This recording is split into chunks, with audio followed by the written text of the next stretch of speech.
আসসালামু আলাইকুম রহমতুল্লাহি ওয়া বারাকাতুহু। প্রিয় শিক্ষার্থী, আজকে ফিন্যান্স ব্যাংকিং বিমা ক্লাসে তোমাদেরকে স্বাগতম।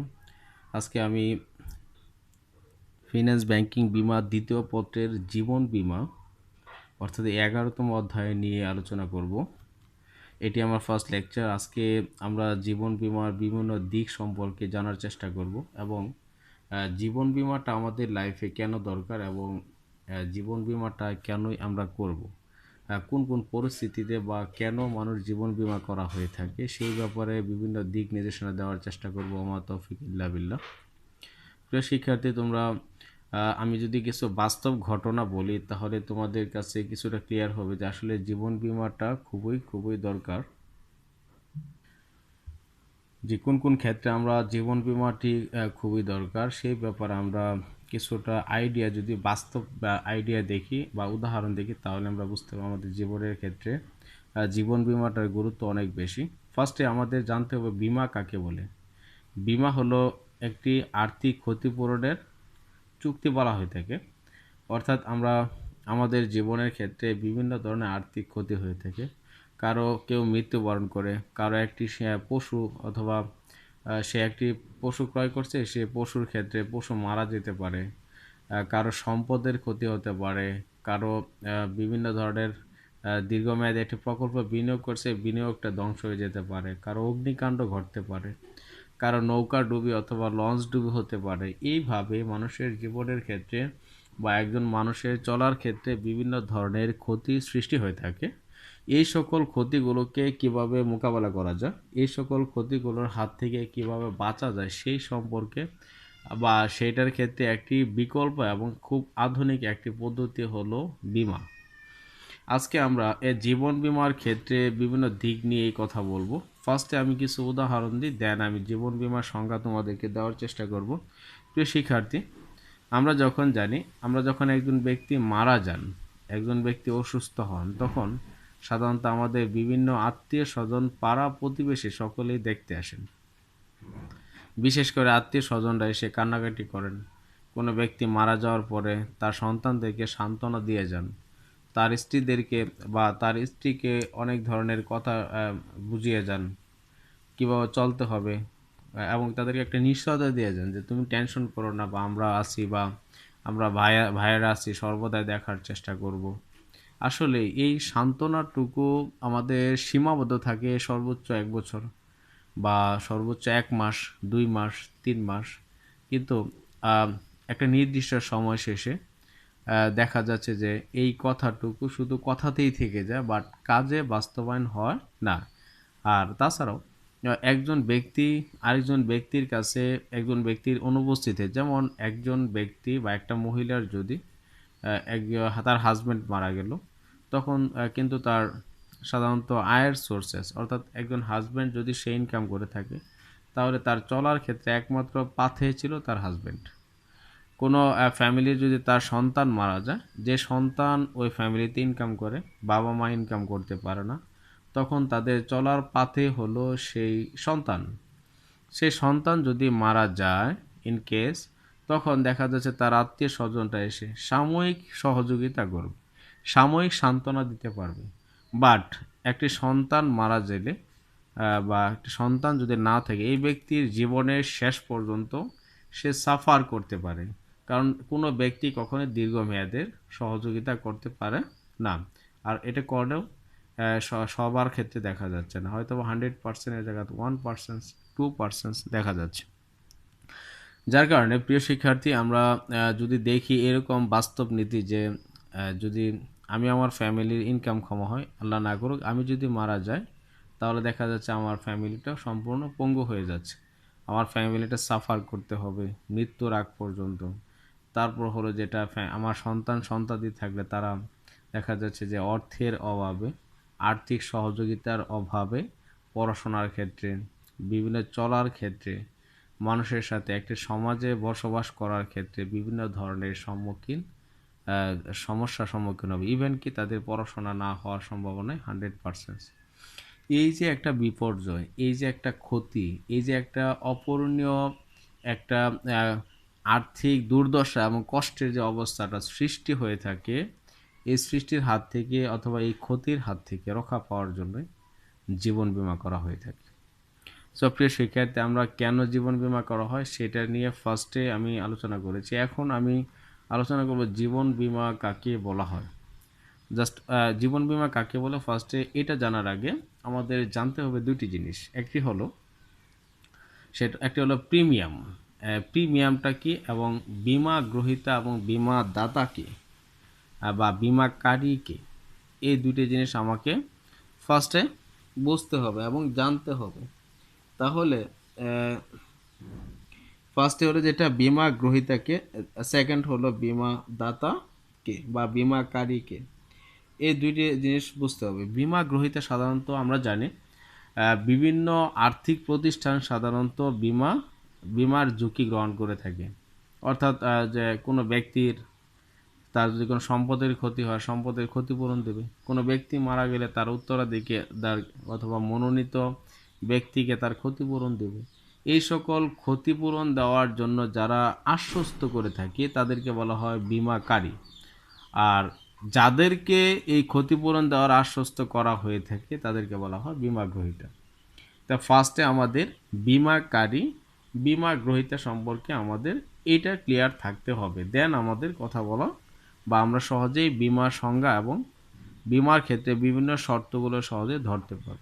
সো আমরা শিখতে পারলাম বীমাকারী হলো আর্থিক প্রতিষ্ঠান যারা বীমা বা ঝুঁকি গ্রহণ করে, আর বীমা গ্রহীতা হলো ব্যক্তি যারা ঝুঁকি অর্পণ করে, অর্থাৎ ঝুঁকি প্রদান করে বা ঝুঁকিকে হস্তান্তর করে থাকে, এক হাত থেকে অন্য হাতে ডাইভার্স করে থাকে।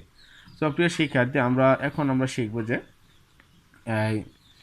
প্রিমিয়াম কি, দেন আমি তোমাদেরকে বীমার সংজ্ঞাটি দিতে যাব বা জীবন বীমার সংজ্ঞা দিতে যাব। প্রিমিয়াম কি? প্রিমিয়ামটা হলো, আমরা জানি যখন একটি প্রতিষ্ঠান কোনো ব্যক্তির জীবনের নামে বা কোনো ব্যক্তির আর্থিক ক্ষতিপূরণের দায়িত্ব নিয়ে থাকে, তখন তার কিন্তু একটি স্বার্থ থাকতে হবে। কারণ সে কোনো স্বার্থ ছাড়াই কখনোই এই আর্থিক ক্ষতিপূরণের দায়িত্ব নিতে অপারগতা প্রকাশ করবে বা নিতে চাবে না। এজন্য আর্থিক এই ক্ষতিপূরণের দায়িত্ব যদি তারা নিতে চায়, তাদের একটা স্বার্থ আছে, সেই স্বার্থটি হলো প্রিমিয়াম। প্রিমিয়ামটা হলো একজন ব্যক্তির জীবনে যে আর্থিক ক্ষতিপূরণ দেবে তার জন্য ওই ব্যক্তি জীবদ্দশায় যখন সে বেঁচে থাকবে, সে নির্দিষ্ট সময় শেষে কিছু অর্থ দিবে। অর্থাৎ তার ঝুঁকির পরিমাণটা যদি অঙ্কে বা অর্থে অনেক বেশি হয় তাহলে তার প্রিমিয়াম বেড়ে যাবে, আর যদি সেই অর্থের পরিমাণ কম হয়ে থাকে তাহলে তার প্রিমিয়াম কম হবে। এইভাবে নির্দিষ্ট সময় শেষে একজন বীমা গ্রহীতা বীমাকারীকে তার আর্থিক ক্ষতিপূরণ গ্রহণ করার বা আর্থিক ক্ষতিপূরণের চুক্তি করার বিনিময়ে নির্দিষ্ট সময় শেষে যে অর্থগুলো বীমাকারীকে দিয়ে থাকে তাকে প্রিমিয়াম বলা হয়ে থাকে। সো প্রিয় শিক্ষার্থী, আমরা প্রিমিয়াম সম্বন্ধে জানছি, এখন আমরা শিখব জীবন বীমা কাকে বলা হয়। এখন আমরা জীবন বীমা কেন করা হয়, যেমন একজন ব্যক্তি মৃত্যু হলে তার সমস্ত আয় বন্ধ হয়ে যাবে। একজন ব্যক্তি পঙ্গু হয়ে গেলে তার ইনকাম বন্ধ হয়ে যাবে। একজন ব্যক্তি যদি অসুস্থ হয়ে পড়ে তারপরেও তার ইনকাম বন্ধ হয়ে যায়। একজন ব্যক্তি বৃদ্ধ অবস্থায় যাওয়ার পরেও তার সকল আয় বন্ধ হতে থাকে। এই যে একটা বিপদের অবস্থা, ঠিক তখনই মানুষ জীবন বীমা করে হয়ে থাকে। সাধারণত জীবন বীমাটা স্টার্ট হয়েছিল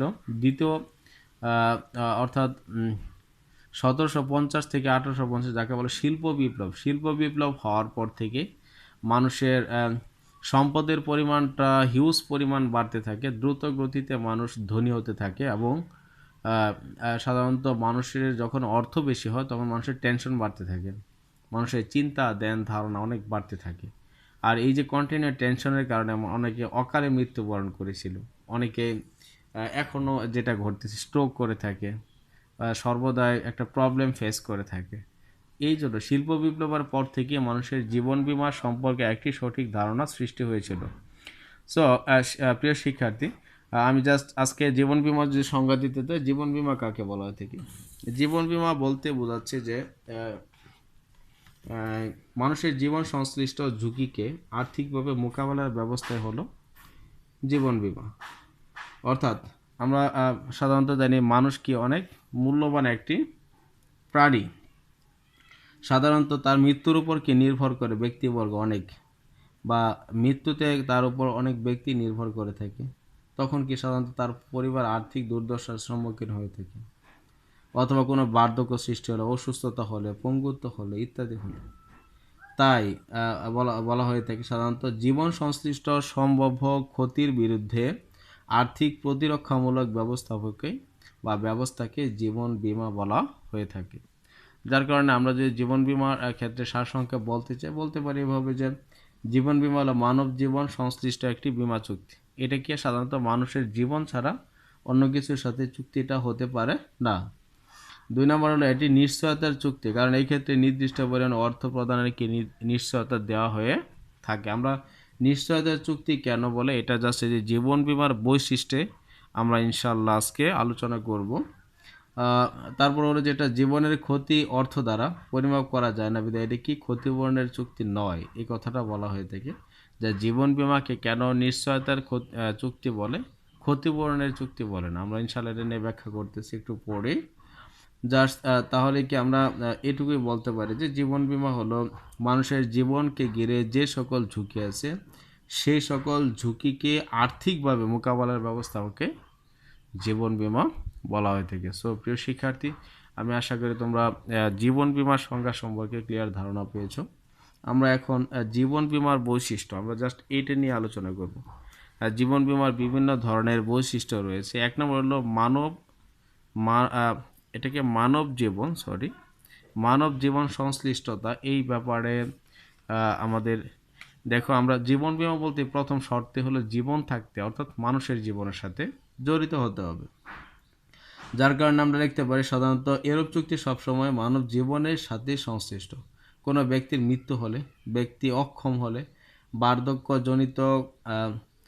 বার্ধক্যজনিত কারণে বা ব্যক্তি জীবনে একটি নির্দিষ্ট সময় পরে অর্থ প্রদানের প্রতিশ্রুতি, এরূপ চুক্তি সাধারণত এটি হলো মূল বিষয়, অর্থাৎ জীবন বীমার মূল বিষয়। 2 নম্বর হলো নিশ্চয়তার চুক্তি। আমি জাস্ট এটা নিয়ে যদি একটু ব্যাখ্যা করি, এই প্রশ্নটি অনেক ইম্পর্টেন্ট। সবসময় এই কোশ্চেনটা থাকেই পরীক্ষার একবার দিয়েই থাকে। নিশ্চয়তার চুক্তিটা কি? আচ্ছা, নিশ্চয়তা বলতে কী বোঝায়? আমরা যদি বলি তোমাকে আমি 100 টাকা দেবো, এটা নিশ্চিত, তখন কি আমার কোনো সন্দেহ থাকে না যে আমি নিশ্চিত 100 টাকাই পাবো। আমি 90 টাকা বা 100 টাকা থেকে 50 টাকা পাবো, এরকম কোনো সম্ভাবনা থাকে না।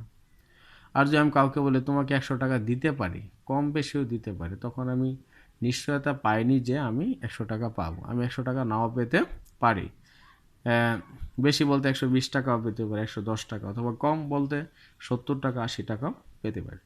তাহলে প্রিয় শিক্ষার্থী, আমাকে যদি বলে নিশ্চয়তার চুক্তি, তাহলে নিশ্চয়তার চুক্তি বলতে এমন এক ধরনের চুক্তি যে চুক্তির ধারা ব্যক্তিকে যত টাকা প্রদান করার প্রতিশ্রুতি দেওয়া হয় ঠিক তত টাকাই সে পাবে, 1 টাকা কম অথবা বেশি পাবে না। এটাকে বলা হয় নিশ্চয়তার চুক্তি। এখন আমার প্রশ্ন হলো, এটা কেন নিশ্চয়তার চুক্তি বলা হয়, ক্ষতিপূরণের চুক্তি না বলে? কারণ মানুষ যখন মারা যাচ্ছে তখন কিন্তু তাকে ক্ষতিপূরণই দেওয়া হয়, অর্থই দেওয়া হয়, বাট এই অর্থটাকে কেন নিশ্চয়তার চুক্তি বলা হয় এটা জানতে হলে ফার্স্টে আমাদের জানতে হবে যে আমাদের অন্য যে সকল বিমাগুলো আছে সেই সকল বিমাগুলো কেমন ছিল। যেমন আমি যদি নৌ বিমা বলি, অগ্নি বিমা বলি, জাস্ট অগ্নি বিমার ক্ষেত্রে একটা কথা বলি, আমরা যখন অগ্নি বিমার চুক্তি করা হয়ে থাকে তখন কিন্তু সমস্ত সম্পদের উপর চুক্তি করা হয়, বাট অগ্নিকাণ্ডে কিন্তু সমস্ত সম্পদই ক্ষতিগ্রস্ত হতে নাও পারে। অর্থাৎ আমরা যদি 10 কোটি টাকার একটি ফ্যাক্টরি আমরা অগ্নিজনিত কারণে ক্ষতির মোকাবেলার জন্য চুক্তি করে থাকি, তাহলে সে ফ্যাক্টরিতে যদি এখন 2 কোটি টাকার ক্ষতি হয় তাহলে তো প্রতিষ্ঠান 10 কোটি টাকা দিবে না। তাহলে এটা কি নিশ্চয়তা পাওয়া গেল না, কারণ যত টাকা আমার চুক্তি হয়েছে তত টাকা আমি পাইনি। সো এটাকে নিশ্চয়তা বলা হয় না, এটাকে বলা আনুপাতিক হারে ক্ষতিপূরণ। আর নিশ্চয়তা বলতে বোঝাচ্ছে একজন ব্যক্তি যখন মারা যায়, আমরা জানি মানুষের জীবনকে কখনোই অর্থের দ্বারা কখনোই তুলনা করা সম্ভব নয়। আমি যদি মারা যাই আমাকে 1 ঘন্টা জীবন বেশি দেওয়া হবে, কোটি কোটি টাকা দেব, কখনোই দেওয়া হবে না। সো মানুষ অনেক দামি, মানুষের জীবনের মূল্য অনেক বেশি, যার কারণে মানুষ যখন মারা যাচ্ছে তখন তার এই মৃত্যুজনিত কারণে কত সম্পদ বা কত টাকা ক্ষতি হচ্ছে এটা কেউ অনুমান করতে পারবে না। যার কারণে কোনো ব্যক্তি মারা গেলে যত টাকার তার চুক্তি হয়ে থাকে সেই টাকা সে নিশ্চিতভাবে পেয়ে থাকে। যার কারণে এটাকে ক্ষতিপূরণের চুক্তি নয়, এটাকে নিশ্চয়তার চুক্তি বলা হয়ে থাকে। প্রিয় শিক্ষার্থী, আমি আশা করি তোমরা বুঝতে পারছো। আমাদের 2 নম্বর টপিকসে 3 নম্বর হলো বীমাযোগ্য স্বার্থ। এটা হলো একটা ইম্পর্টেন্ট। বীমাযোগ্য স্বার্থ বলতে এখানে 2 ধরনের স্বার্থ আছে। আমরা জানি বীমাতে 2টি পক্ষ থাকে, একটি হলো বীমা গ্রহীতা, একটি বীমা দাতা। একটা হলো বীমাকারী আর একটা হলো গ্রহীতা। দুজনের স্বার্থ কি? একজনের বীমাকারী, সাধারণত বীমাকারীরা নির্দিষ্ট সময় শেষে বীমা গ্রহীতার কাছ থেকে কি পেয়ে থাকে? প্রিমিয়াম পেয়ে থাকে, আমরা এটা জানি। আর বীমা গ্রহীতার স্বার্থটা হলো তার আর্থিক ক্ষতিপূরণের যে চুক্তিটা করা হয়ে থাকে এটা হলো তার স্বার্থ, অর্থাৎ সে আর্থিক ক্ষতিপূরণ পেয়ে থাকে। এই 2 ধরনের স্বার্থ যখন সমন্বয় ঘটে তখনই সাধারণত একটি বীমা করা হয়ে থাকে। তাহলে বীমাতে স্বার্থ 2টি, একটি হলো বীমাকারীর স্বার্থ হলো নির্দিষ্ট হারে প্রিমিয়াম পাবে, বীমা গ্রহীতা হলো তার আর্থিক ক্ষতিপূরণ হলে বা আর্থিক ক্ষতি হলে তার ক্ষতিপূরণের নিশ্চয়তা পেয়ে থাকে এবং সেই ক্ষতিপূরণ পেয়ে থাকে বা ক্ষতিপূরণের স্বার্থ জড়িত থাকে। সো প্রিয় শিক্ষার্থী, আমরা এটা বুঝতে পারছি। 3 নম্বর হচ্ছে চূড়ান্ত সদিচ্ছাসের সম্পর্ক। এটা একটি ইম্পর্টেন্ট, কারণ বীমার ক্ষেত্রে অনেকে আছে অনেক কিছু গুজামিল দিয়ে থাকে, নিজের সম্পদ নয় অন্যের সম্পদকে নিজের নামে বীমা করার চেষ্টা করে। তারপরে হলো সম্পদের সঠিক সংখ্যা উল্লেখ করে না। অনেকে জীবন বীমার ক্ষেত্রে তার শরীরে বিভিন্ন ধরনের ভাইরাস অথবা অসুস্থতা থাকতে পারে, সেটা সে লুকাতে পারে। অনেকে বয়স লুকাতে পারে, অনেকে আছে সে সুস্থ আছে বাট তারপরে সে অসুস্থতার ভান করতে পারে। অনেকে আছে তার মৃত্যুটা নির্ধারিত হয়ে গেছে, যেমন ক্যান্সার জাতীয় সমস্যা, এখন করোনা ভাইরাস জাতীয় সমস্যা আছে। এরকম কারো সমস্যা থাকলে সেটা লুকিয়ে সে বীমা করতে পারে। এটাকে সদিশ্বাস বলে না। সদিশ্বাস বলতে বোঝাচ্ছে ইচ্ছাটা সৎ থাকতে হবে, তার কথাগুলোকে সত্য হতে হবে। এই ইচ্ছা এবং তার কথা এবং তার কাজগুলোকে সত্য হয়ে যে সমস্ত লিপিবদ্ধ চুক্তিগুলো থাকবে সবগুলি সত্য থাকতে হবে, 100% সত্য থাকতে হবে। কারণ বীমা চুক্তিতে একটি কথা বলা থাকে, কোনো তথ্য যদি গোপন থাকে, কোনো তথ্য যদি অজানা থাকে এর বাইরে, তাহলে যে কোনো সময় বীমা চুক্তি বাতিল হবে। তাহলে আমি যে প্রিমিয়াম দেব দীর্ঘদিন, আমার যদি কোনো কারণে কোনো তথ্য অসত্য থাকে, এটা যদি বীমা কোম্পানি যাচাই বাছাই করার পরে ধরা পড়ে, তাহলে আমার চুক্তি বাতিল হবে, আমি আর্থিকভাবে ক্ষতিগ্রস্ত হব। সো এটি কখনোই কোনোভাবে করা যাবে না। এজন্য বীমাটাকে সদিশ্বাসের সম্পর্ক সাথে তুলনা করা হয়ে থাকে, আর এটা খুবই দরকার। পরবর্তীতে বলছে যে চূড়ান্ত বা সঞ্চয় ও বিনিয়োগের জন্য। এখন সঞ্চয় এবং বিনিয়োগের জন্য বীমা কীভাবে কাজ করে থাকে? আমরা সাধারণত জীবন বীমার ক্ষেত্রে জানি বা এই জীবন বীমা চুক্তির ক্ষেত্রে শুধুমাত্র জীবনহানিতে অর্থপ্রাপ্তির উদ্দেশ্যে থাকে না, কারণ এখানে বিভিন্ন ধরনের জীবন বীমা থাকে, বিভিন্ন ধরনের, আমি এখনও বলতেছি এখানে বিভিন্ন ধরনের জীবন বীমা থাকে। শুধুমাত্র যে আমরা শুধু মৃত্যুবরণ করলে আমরা যে টাকা পাবো এরকম কোনো কথা না। আমাদের কিছু জীবন বীমা আছে, যেমন সঞ্চয় বিনিয়োগের উদ্দেশ্য ক্রিয়াশীল থাকে, অর্থাৎ মেয়াদি বীমার ক্ষেত্রে বীমা গ্রহীতা একটা দীর্ঘ সময় পর্যন্ত কিস্তি জমা দিয়ে অর্থ সঞ্চয় করে নির্দিষ্ট সময় পরে জমাকৃত অর্থ একত্রে ফেরত পেয়ে তা বিনিয়োগ করতে পারে। এটা একটা ইম্পর্টেন্ট, কারণ আমরা যখন সঞ্চয় চিন্তা করি, অনেকে ব্যাংকে সঞ্চয় করে থাকে, অনেকে বীমা কোম্পানিতে সঞ্চয় করে। বীমা কোম্পানিতে সঞ্চয় করার সুবিধা হলো যে আমি 10 বছর পর্যন্ত সঞ্চয় করব, বাট 10 বছরের মধ্যে যদি আমি 2 বছর পরে মারা যাই, তাহলে আমি 10 বছর পর্যন্ত যে টাকা সঞ্চয় করব সেই টাকাটা আমি একত্রে পাবো। বাট একটা ব্যাংকের ক্ষেত্রে এরকম সুবিধা নেই, যার কারণে অনেকেই বীমা কোম্পানিকেই সঞ্চয়ের জন্য বেছে নেয়। সো শিক্ষার্থী, আমরা যখন 10 বছর পর্যন্ত সঞ্চয় করতে পারবো, তখন দেখা যাচ্ছে আমাদের একটা হিউজ অ্যামাউন্ট, কিন্তু একটা হিউজ অ্যামাউন্ট অফ ক্যাপিটাল আমরা পাবো। এই ক্যাপিটালটা আমরা দীর্ঘমেয়াদের জন্য বিভিন্ন ফ্যাক্টরি, বিভিন্ন ইনভেস্টমেন্ট কর্পোরেশনে, বিভিন্ন শেয়ার কোম্পানিতে বা নিজে কি একটা ফ্যাক্টরি এস্টাবলিশ করতে পারবো। এই ক্ষেত্রে আমাদের বীমা কোম্পানি সহযোগিতা করে থাকে। সো প্রিয় শিক্ষার্থী, পরবর্তীতে বলছে মনোনয়ন হস্তান্তর। এটি খুবই ইম্পর্ট্যান্ট একটা টপিক। সেটা হলো, আমরা জানি বিমা সাধারণত জীবন বিমার ক্ষেত্রে মানুষের জীবনের হানির পরে, মৃত্যুর পরে তার অর্থটা পেয়ে থাকে। এখন মৃত্যুর পরে তো সেই ব্যক্তি অর্থ গ্রহণ করতে পারবে না, এর জন্য কি সাধারণত নমিনি সৃষ্টি করা হয়ে থাকে, অথবা নমিনি বা যার নামে থাকে সেও যদি মারা যেয়ে থাকে নমিনি, তাহলে সেটাকে হস্তান্তর করে তৃতীয় পক্ষকে, এখানে নমিনি কয়েকজনের নাম থাকে একসাথে, প্রথম নমিনি না থাকলে দ্বিতীয় নমিনি, দ্বিতীয় নমিনি না থাকলে তৃতীয় নমিনি, এভাবে হস্তান্তর করে বিমা গ্রহণ করা হয়ে থাকে, জীবন বিমা। সো প্রিয় শিক্ষার্থী, আমরা লাস্ট দুইটি টপিক, সমর্পণ মূল্য। এটা সমর্পণ মূল্য একটা ইম্পর্টেন্ট, মারাত্মক ইম্পর্টেন্ট একটি কোশ্চেন। সমর্পণ মূল্যটা কি সেটা একটু ধারণা যদি দেই, জাস্ট সমর্পণ বলতে কি, অর্পণ করে দেওয়া, অর্থাৎ পুনরায় জমা দেওয়া যাওয়া। আমরা জানি সাধারণত বিমা দুইটি পক্ষ হয়, একটা হলো বিমাকারী, একটি বিমা গ্রহীতা।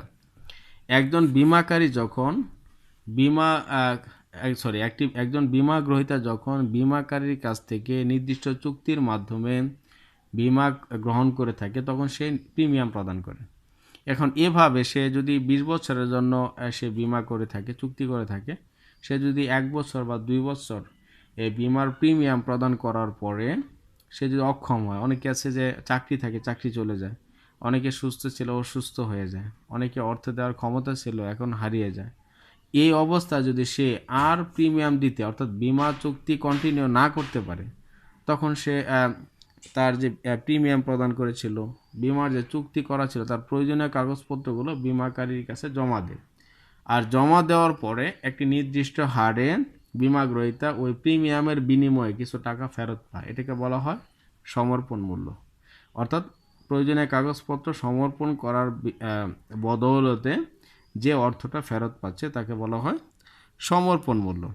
পরবর্তীতে আছে মৃত্যু হারপুঞ্জি। প্রিয় শিক্ষার্থী, মৃত্যু হার বলতে আমরা জানি সাধারণত হারকে শতকরা প্রকাশ করে, কিন্তু মানুষের মৃত্যুর ক্ষেত্রে এটাকে হাজারে প্রকাশ করতে হয়। যার কারণে মৃত্যু হার বলতে বোঝাচ্ছে যে অতীতের প্রতি হাজারে কি পরিমাণ লোক মারা গেছে, তার উপর নির্ভর করে ভবিষ্যতে এই সেম এজের সেম টাইমে কি পরিমাণ লোক মারা যাবে তা অনুমান করে নির্ধারণ করাকে বলে মৃত্যু হারপুঞ্জি। আর এটার উপর নির্ভর করে সাধারণত জীবন বীমা করা হয়ে থাকে। তো প্রিয় শিক্ষার্থী, আজকে আমরা যে টপিকস নিয়ে আলোচনা করেছি আশা করি তোমরা বুঝতে পারছো। যদি কনফিউশন থাকে, যদি সন্দেহ থাকে, অবশ্যই আমাকে ইনফর্ম করবে। আমি ইনশাআল্লাহ চেষ্টা করব সমাধান করে দেওয়ার জন্য। এই বলে আজকে আমার লেকচার শেষ করছি।